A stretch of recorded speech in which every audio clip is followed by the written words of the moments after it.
You have to stay away from this anime. आज की इस वीडियो में हम लोग ओज़ुमाकी एनिमे के ऊपर बात करने वाले हैं, जो कि जुंजी ईतो की एक कलेक्शन है। जुंजी ईतो की जितनी भी क्रिएशंस हैं, अगर तुम लोग को जुंजी ईतो के बारे में नहीं पता तो देखना भी मत जाकर। अगर तुम लोग होलसम या फिर फनी एनिमेस के फैन हो, लाइक तुम लोग कुछ ऐसी एनिमेस को देखना प्रेफर करते हो जो फनी हो, होलसम हो या फिर नॉर्मल एनिमेस हो, लेकिन अगर तुम लोग को एनिमेस के अंदर अभी तक टेस्ट नहीं पता और एनिमेस किस किस तरह की होती है वो नहीं पता, तो तुम लोग जुंजी ईतो की कलेक्शन को बिल्कुल मत देखना, क्योंकि इनकी जितनी भी क्रिएशंस हैं वो सारी ज्यादातर क्रीपी और डिस्टर्बिंग होती हैं। कई सारी इनकी क्रिएशन तो ऐसी हैं जिनको देखकर तुम अनईजी सा भी फील कर सकते हो, और ओज़ुमाकी उन्हीं में से एक है। वेल, इस वीडियो के अंदर हम लोग ओज़ुमाकी के ऊपर ही बात करने वाले हैं, मतलब ये एनिमे कैसी है और क्या क्या इसके अंदर दिखाया गया है। तो वीडियो में ओज़ुमाकी एनिमे को लेकर स्पॉयलर्स होंगे, तो अपनी मर्जी से ही आगे बढ़ना। वैसे इसके स्पॉयलर्स देख लो, तुम्हें कोई ज्यादा फर्क नहीं पड़ेगा। एनिमे देखने में, एक्सपीरियंस करने में ज्यादा अच्छी लगती है। इसकी स्टोरी के ऊपर तो तुम लोग बाद में बात करोगे, पहले इसके आर्ट के ऊपर बात करोगे। इस एनिमे के अंदर जो सीन्स और जिस तरह की चीजें दिखाई गई हैं, वो सारी चीजें तुम्हें इस एनिमे से ज्यादा फैसिनेट करेंगी इसकी स्टोरी के मुकाबले। ना जितने लोगों को कोई आइडिया नहीं है कि ओज़ुमाकी एनिमे आखिर किस चीज के ऊपर है और कैसी है, तो उन लोगों के लिए बता दूं कि ओज़ुमाकी एनिमे एक ऐसी एनिमे जिसके अंदर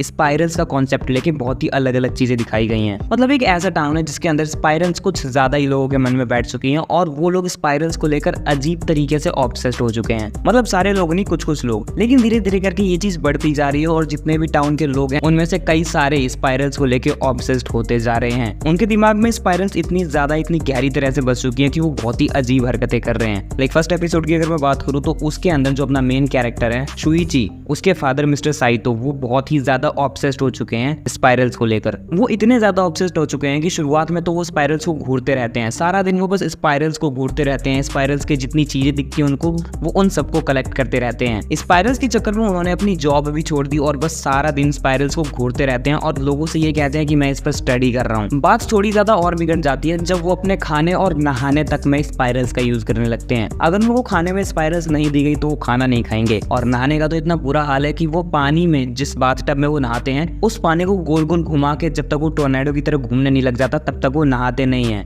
इस स्टोरी की जो मेन कैरेक्टर है वो एक लड़की जिसका नाम है कीरी, और उसका बॉयफ्रेंड शुइची। शुइची के बारे में तुम लोगों को बता चुका हूँ। शुइची एक ऐसा लड़का है जो अपने टाउन से बाहर जाकर पढ़ाई करता है, क्योंकि शुइची मोस्ट ऑफ द टाइम अपने टाउन के बाहर रहता है, तो उसको ये चीज पता चल जाती है कि उसके टाउन के लोग कितने ज्यादा अजीब हो रहे हैं। उसके टाउन में काफी ज्यादा अजीब चीजें चल रही है, और जो स्पाइरल्स है वो काफी ज्यादा ही बढ़ चुके हैं। बहुत सारी चीजें अनयूजुअल है और बहुत सारी चीजें अजीब भी, और इन सब में भी उसके डैड की जो हरकतें हैं वो तो बहुत ही ज्यादा नेक्स्ट लेवल पे हैं। शुइची अपनी गर्लफ्रेंड कीरी से ये भी कहता है कि हमें इस शहर को छोड़ देना चाहिए और चल के दूसरे शहर में रह लेना चाहिए जहाँ पर मैं पढ़ाई कर रहा हूँ। लेकिन कीरी क्योंकि इसी टाउन में रहती है, उसको चीजें ज्यादा अजीब नहीं लगती, उसको लगता है कि सब कुछ नॉर्मल चल रहा है। वो ऐसा करने से मना कर देती है। उसको लगता है कि ये बस शुइची की फैंटेसीज है, वो बस अपने मन से ही बातें बना रहा है। ओवरऑल चीजें यहाँ तक भी ठीक थी, लेकिन बात हद से ज्यादा तब बढ़ जाती है जब शुइची के डैड कुछ एक ऐसी हरकत कर देते हैं जो सबको शॉक कर देती है। लिटरली उनके पूरे टाउन को शॉक कर देती है ये चीज। अब तुम्हें बैकग्राउंड में पटाखे की आवाज सुनाई दी होगी, और वो ऐसा इसलिए क्योंकि आज दशहरा है जिस दिन मैं ये रिकॉर्डिंग कर रहा हूँ, और अब आने वाले कुछ वीडियोस में ऐसा ही कुछ देखने को मिलेगा, मतलब सुनने को मिलेगा, तो मैं तो झेल लेना थोड़ा बहुत। अब अपनी स्टोरी पे वापस आते हैं। तो शुइची के जो डैड हैं उनकी स्पाइरल्स को लेकर ऑब्सेशन इतनी ज्यादा बढ़ जाती है कि वो एक दिन अपने घर में एक चीज ऑर्डर करते हैं। ये चीज बेसिकली स्नेल के शेल जैसा कोई बर्तन मान सकते हो तुम इसको, जिसके अंदर तुम चीजें फिट कर सकते हो। ये चीज शुइची के डैड ने अपने घर में ऑर्डर करी थी, एंड जिस दिन ये चीज उनके घर में डिलीवर हो गई तो उन्होंने अपने आप को ही उस बर्तन के अंदर एक स्पाइरल बना लिया था। मतलब वो स्पाइरल्स में इतने ज्यादा पागल हो चुके थे कि उन्होंने अपनी बॉडी तक को स्पाइरल बनाने का सोचा।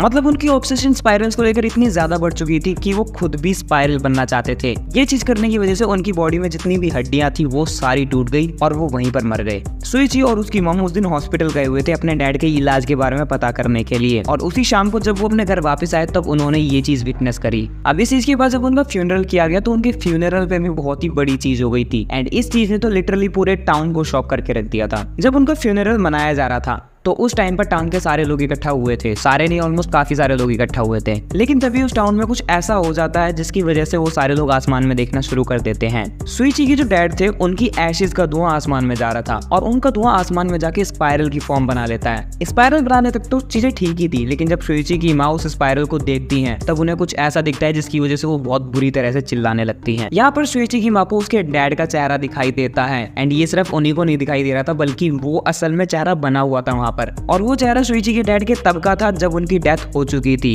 मतलब वो स्पाइरल वाली फॉर्म में। और इस पॉइंट पर आसमान पूरा शुइची के डैड की डेड बॉडी की तरह दिख रहा था जब वो मरे थे। ये जितनी भी कहानी मैंने तुम लोग को बताई ये बस एपिसोड 1 की कहानी थी। अभी तक इसके 2 एपिसोड आ चुके हैं और मैंने दूसरा एपिसोड भी देख लिया है। उसके अंदर भी चीजें कई ज्यादा इंसेन है, मतलब कई सारे लोग तो लिटरली स्नेल बन रहे हैं, वो आधे इंसान है और आधे स्नेल। उस चीज को जब तुम लोग देखोगे तो वो काफी ज्यादा डिस्गस्टिंग है देखने में। और इसके अलावा कुछ लोग तो स्नेक बनकर आपस में एक दूसरे के साथ लिपट गए। सेकंड एपिसोड में भी काफी सारी चीजें हुई और अगर मैं तुम लोग को वो बताने बैठ गया तो ये वीडियो और ज्यादा लंबी हो जाएगी। लेकिन मेरी तुम लोग को पर्सनल सजेशन यही है कि इस एनिमे को मत देखना अगर तुम लोग नॉर्मल एनिमे के फैन हो तो। मतलब तुम लोग को नॉर्मल एनिमे चलती है, होलसम देख ली, कॉमेडी देख ली, ड्रामा देख ली, थोड़ा बहुत एक्शन देख लिया, नॉर्मल लेवल वाला, मारकाट वाला नहीं। लेकिन ओजुमा की जो चीज है वो मारकाट से भी अलग जा रही है। ये चीज तुम लोग सिर्फ तभी देख सकते हो जब तुम लोग को इस चीज का पहले से ही एक्सपीरियंस हो, तुमने ऐसी कोई चीज पहले से ही देख रखी हो या तुमने सुन रखी हो, तभी इस चीज को देखना। अगर तुम लोग डायरेक्ट इस चीज को देखने चले जाओगे तो यकीन मानो तुम सदमे में भी आ सकते हो। वेल टू बी ऑनेस्ट, अगर ओजुमा की एनिमे के ऊपर हम लोग थोड़ी बहुत बात करें तो इसकी एनिमेशन पहले 2 एपिसोड में ज्यादा अच्छी नहीं है। मतलब तुम लोग देखोगे तो तुम लोग को पता चलेगा कि बाकी एनिमेस के मुकाबले इसका आर्ट स्टाइल काफी ज्यादा अलग है। शायद वो एनिमेटर्स ने अलग बनाया या फिर उनके एनिमेशन में ही फ्लॉ है, मुझे नहीं पता, पर पर्सनली मुझे उनके एनिमेशन में ही फ्लॉ लग रहा है। और अभी रिसेंटली एक न्यूज तो ये भी आई थी कि जो ओजुमा की एनिमे के 2 या 3 एपिसोड्स हैं उनमें एनिमेशन नॉर्मल ही रहेगी, नॉर्मल से थोड़ी नीचे ही रहेगी, क्योंकि जो एपिसोड 4 होने वाला है उसके लिए लोग बहुत अच्छे से काम करेंगे। अब मुझे नहीं पता कि एपिसोड 4 में क्या स्टोरी देखने को मिलेगी और क्या चीजें हमें पता चलेंगी, क्योंकि मैंने इसकी मांगा नहीं पढ़ रखी। तो अगर प्रोडक्शन हाउस की माने तो उन लोगों ने अपनी सारी एनिमेशन का बजट एपिसोड 4 के लिए बचा के रखा है। वेल देखते हैं कहाँ तक ये बात सच है और कहाँ तक झूठ। और इस एनिमे को देखने के लिए एक और सबसे बड़ी बात मैं तुम लोग को बता दूं कि एक ब्लैक एंड व्हाइट एनिमे है। इसके अंदर तुम लोग को कलर्ड कैरेक्टर्स या फिर कलर्ड सीन्स नहीं देखने को मिलने वाले, इसलिए जब तुम इस एनिमे को देखोगे तो थोड़ा थोड़ा मांगा का फील आएगा, लेकिन एनिमे देखने में सही लगती है। वेल मेरी पर्सनल रिकमेंडेशन जो तुमको है वो मैं बता ही चुका हूँ कि अगर तुम लोगों ने ऐसी कोई चीज पहले से एक्सपीरियंस नहीं करी तो तैयार होके जाना इसके लिए, क्योंकि काफी पॉइंट्स पर ये काफी ज्यादा डिस्टर्बिंग हो जाती है। कई सारे पैनल्स और कई सारे सीन्स इसके ऐसे हैं जो तुम लोग देखकर थोड़ा सा अजीब फील कर सकते हो। बाकी इस एनिमे से मुझे कोई शिकायत नहीं है क्योंकि मैं ऐसी टाइप की एनिमे देखता ही नहीं हूँ। ओजुमा की ट्रेंड में थी तो मैंने देख ली और वीडियो भी बनानी थी तो इसलिए। बाकी thank you so much for watching this video.